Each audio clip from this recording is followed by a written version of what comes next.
हम में से ज्यादातर लोग कभी ना कभी अपना खुद का बिजनेस करने के बारे में सोचते हैं, लेकिन फिर डर जाते हैं ये सोच के कि हमें बिजनेस करना नहीं आता, हमें उस इंडस्ट्री के बारे में ज्यादा नहीं पता, लॉस हो गया तो क्या मुझ में सच में वो काबिलियत है कि मैं बिजनेस कर सकूं। तो अगर आपको भी खुद का बिजनेस करना है या कभी करने का आइडिया आया है लेकिन आपके पास खुद बिजनेस करने का कॉन्फिडेंस नहीं है, आपको डर लगता है, तो आज का ये वीडियो जरूर देखिएगा। जब भी लाइफ में मैं मोटिवेशन की कमी फील करता था तो मैं खुद को ये स्टोरी याद दिलाता था और हमेशा इस कहानी ने मेरी मदद की है। नमस्कार दोस्तों, मैं हूं प्रांजल गामरा। आज हम फिनोलॉजी में जानेंगे दुनिया की सबसे ज्यादा मोटिवेटिंग, सबसे ज्यादा एनकरेजिंग बिजनेस सक्सेस स्टोरी।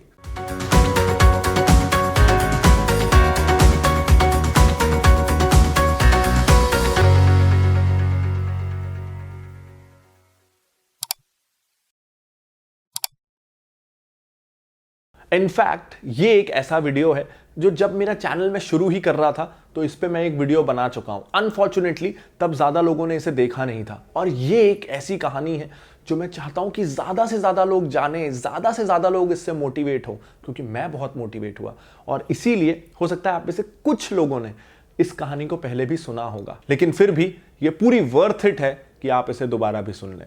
तो ये कहानी है मिसेस रोज की।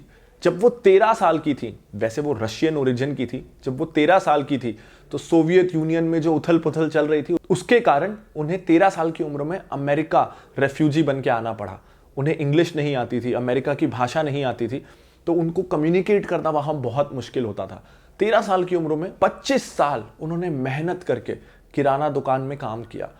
अब जब वो लगभग 40 साल की हो गई थी, थोड़ी बहुत टूटी फूटी वो इंग्लिश बोलने लगी थी। ज़्यादा पढ़ी लिखी तो नहीं थी, तो लिखना नहीं आता था उन्हें, लेकिन थोड़ी बहुत टूटी फूटी इंग्लिश बोलने लगी थी और काफ़ी कुछ उन्होंने दुनिया देख ली थी।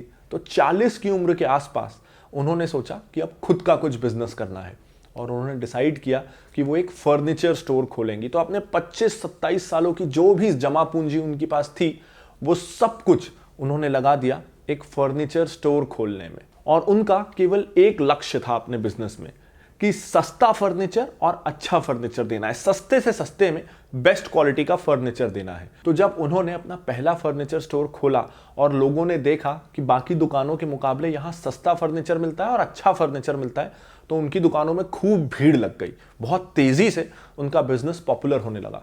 लेकिन बिजनेस में सब कुछ इतना आसान कहाँ होता है। उनके कॉम्पिटिटर्स को, जो अमेरिका के पहले से बड़े एस्टैब्लिश्ड स्टोर्स थे, उन्होंने जो मिसेस रोज को फर्नीचर सप्लाई करते थे, वुड या फर्नीचर जो सप्लाई करते थे, उन सप्लायर्स को जाके बोला कि अगर आप मिसेस रोज को अपना सामान दोगे तो हम आपसे सामान नहीं खरीदेंगे। एक तरह से एक यूनियन बनाया बड़े फर्नीचर स्टोर्स ने और बोला सप्लायर्स को कि या तो आप मिसेस रोज की एक दुकान को फर्नीचर दे दो या हम लोग के पास, जिनके पास 50-100 दुकानें हैं, उनको फर्नीचर दे दो। दो में से किसी एक को चूज कर लो। तो मजबूरी में सप्लायर्स ने मिसेस रोज को फर्नीचर सप्लाई करना बंद कर दिया और मिसेस रोज के पास ये बड़ी दिक्कत आ गई कि अब वो कैसे सस्ते में फर्नीचर दें। लेकिन मिसेस रोज ने हार नहीं मानी। उन्होंने अपना राज्य छोड़ के दूसरे राज्य से फर्नीचर मंगाना चालू कर दिया। तो अब हालांकि उन्हें शिपिंग कॉस्ट या ट्रांसपोर्टेशन कॉस्ट ज्यादा देनी पड़ती थी, लेकिन फिर भी क्योंकि उनका कॉस्ट कंट्रोल इतना अच्छा था, वो दुकान में कम से कम लोगों को हायर करती थी, खुद दिन भर काउंटर पे भी बैठती थी, सेल्स पर्सन भी खुद थी, कस्टमर सपोर्ट का काम भी खुद करती थी, तो उनके खर्चे कम थे और दूसरे राज्य से फर्नीचर मंगा कर भी वो बाकियों से ज्यादा सस्ता फर्नीचर लोगों को दे पा रही थी।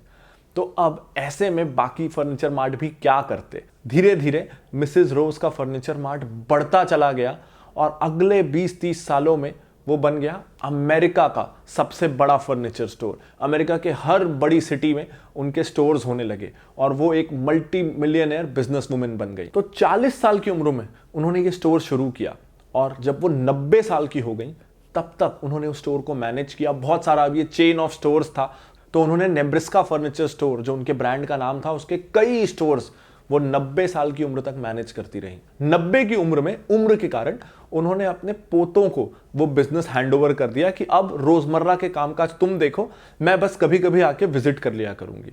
तो मिसेस रोज अब एक्टिव पार्टिसिपेंट नहीं रही। वो कभी कभी बस स्टोर में जाती और देखती कि सामान सही आ रहा है कि नहीं, कस्टमर्स की देखभाल सही से की जा रही है कि नहीं, लेकिन उनके पोतों को यह भी अच्छा नहीं लगता कि अब इस उम्र में भी दादी हमारे बिजनेस में आके दखल देती हैं। तो उनके बीच खिटपिट होनी शुरू हो गई। इसके बाद जब मिसेज रोज 95 साल की थी, 95, तब उनके पोतों ने उन्हें उस बिजनेस से बेदखल कर दिया। 95 की एज में जो ब्रांड मिसेज रोज ने चालू किया था, अमेरिका का नंबर 1 फर्नीचर स्टोर चेन, वो उनके हाथ से चली गई। तो अगर आपके साथ ऐसा होता 95 की एज में, तो आप क्या करते? लेकिन मिसेज रोज कहाँ कोई नॉर्मल इंसान थी। उन्होंने 95 की एज में सोचा कि ठीक है, कोई बात नहीं, मेरे पोतों ने मेरे से ये वाला बिजनेस छीन लिया ना, अब मैं फिर से स्क्रैच से फर्नीचर बिजनेस चालू करूंगी और अपने पोतों से बड़ी बिजनेस चेन बना के दिखाऊंगी। 95 की एज में उन्होंने ये सोचा। फिर से वही हुआ जो आज से 45 साल पहले हुआ था। पहले बाकी कॉम्पिटिटर्स ने मिसेज रोज के सप्लायर्स को ब्लैकमेल किया था कि अगर मिसेज रोज को दोगे सामान तो हम आपसे नहीं लेंगे। अब नेब्रास्का फर्नीचर मार्ट, जो अमेरिका की सबसे बड़ी फर्नीचर कंपनी थी और मिसेज रोज के पोतों की थी, उन्होंने ही मिसेज रोज के सप्लायर्स को ब्लैकमेल करना शुरू किया कि अगर आप मिसेज रोज को सामान दोगे तो नेब्रास्का फर्नीचर मार्ट आपसे सामान नहीं लेगा और हम अमेरिका के सबसे बड़े फर्नीचर स्टोर हैं, तो अगर आप हमको सामान नहीं दोगे तो आपका सामान बिकेगा नहीं। और फिर से मिसेज रोज के पास वही प्रॉब्लम आ गई कि अब वो सामान लाए कहां से, और अब तो पूरे अमेरिका में कोई उनको फर्नीचर देने को तैयार नहीं था। तो अब की बार मिसेज रोज अमेरिका से बाहर से फर्नीचर मंगाया, फिर से अच्छी सर्विस दी, पर्सनल अटेंशन दिया कस्टमर्स को, कस्टमर्स के साथ एक रिलेशन बनाया, अगर प्रोडक्ट डिफेक्टिव होता तो रिफंड देती, हर तरह की वो चीज़ जो एक कस्टमर को चाहिए वो मिसेज रोज ने अपने नए स्टोर में दी। और ये नया स्टोर उन्होंने नेब्रास्का फर्नीचर मार्ट के सामने शुरू किया, जो उनका पहला स्टोर था, जो उन्होंने आज से कई साल पहले खोला था, उसके बिल्कुल सामने उन्होंने ये नया स्टोर चालू किया। और फिर से वो ज़्यादा माल सस्ता देने लगी, ज़्यादा अच्छी सर्विस देने लगी और ये स्टोर पॉपुलर होने लगा। और धीरे धीरे लोग फिर से इस नए स्टोर की तरफ आकर्षित होने लगे। ये कई सालों तक चला। नेब्रास्का फर्नीचर मार्ट की सेल्स कम होती गई, मिसेज रोज की ये नई फर्नीचर स्टोर की सेल्स बढ़ती गई।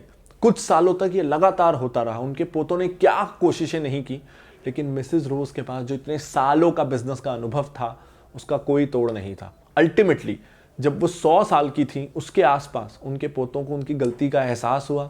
उन्होंने अपनी हार मानी और फिर से मिसेज रोज को ये कहा कि ये दोनों स्टोर्स को मर्ज करते हैं, दोनों कंपनियों को मर्ज करते हैं, और आप जो मर्ज होकर नई कंपनी बनेगी उसकी ओनर आप पूरा नेब्रास्का फर्नीचर मार्ट संभालिए और उसे फिर से पहले के जैसे सक्सेसफुल बना दीजिए। तो 100 साल की उम्र में मिसेज रोज ने दोनों कंपनियों को मर्ज किया, दोनों कंपनियों की वो चीफ बनी और 104 की एज तक, अपनी डेथ तक, वो नेब्रास्का फर्नीचर मार्ट को मैनेज करती रही।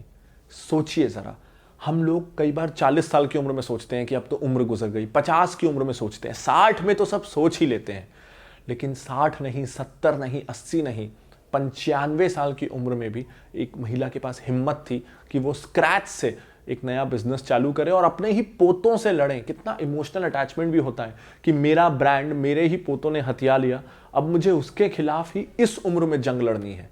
ये सब कुछ उन्होंने किया और उन्हें 100 साल की उम्र में उसकी जीत भी मिली। तो इससे हमें क्या पता चलता है, जब आप भी अपना बिजनेस शुरू करेंगे तो कई गलतियां करेंगे, शायद एक बार असफल होंगे, 2 बार होंगे, लेकिन असफल होते होते आप सीख जरूर जाएंगे कि बिजनेस कैसे करना है, क्या गलतियां नहीं करनी है, कैसे अपने कॉम्पिटिटर्स से मुकाबला करना है। हम में से ज़्यादातर लोग अपने लक को, खुद को एक मौका भी नहीं देते। कभी भी अगर आप बिजनेस करने का सोच रहे हैं तो एक बार मैदान में उतरिए तो सही, खुद को मौका दीजिए तो सही, सच में आप खुद को सरप्राइज कर देंगे। तो अगर आपको इस कहानी से मोटिवेशन मिला हो तो प्लीज इस वीडियो को लाइक जरूर कर दीजिएगा, और अगर आपने अभी तक इस चैनल को सब्सक्राइब नहीं किया है तो दबा दीजिए सब्सक्राइब बटन को और बेल आइकन को, ताकि इस तरह की यूनिक मोटिवेशन आपको मिलती रहे। और अगला वीडियो आप कौन सी बिजनेस स्टोरी पे चाहते हैं मुझे वो भी कमेंट कर दीजिएगा। कौन से ब्रांड के बारे में जानना चाहते हैं आप, पेप्सी के बारे में, मैकडॉनल्ड्स के बारे में, बाटा के बारे में, जिसके भी बारे में आप जानना चाहते हो उनकी स्टोरी मैं लेकर आऊंगा अगले वीडियो में। साथ ही अगर आप कंपनीज और ब्रांड्स के बारे में और इंटरेस्टिंग इंफॉर्मेशन चाहते हैं तो आप आ सकते हैं हमारे इंस्टाग्राम अकाउंट पे। मैं लाता रहूंगा ऐसे और बहुत सारे वीडियोस। तब तक के लिए this is Pranjal Kamra signing off. Bye bye.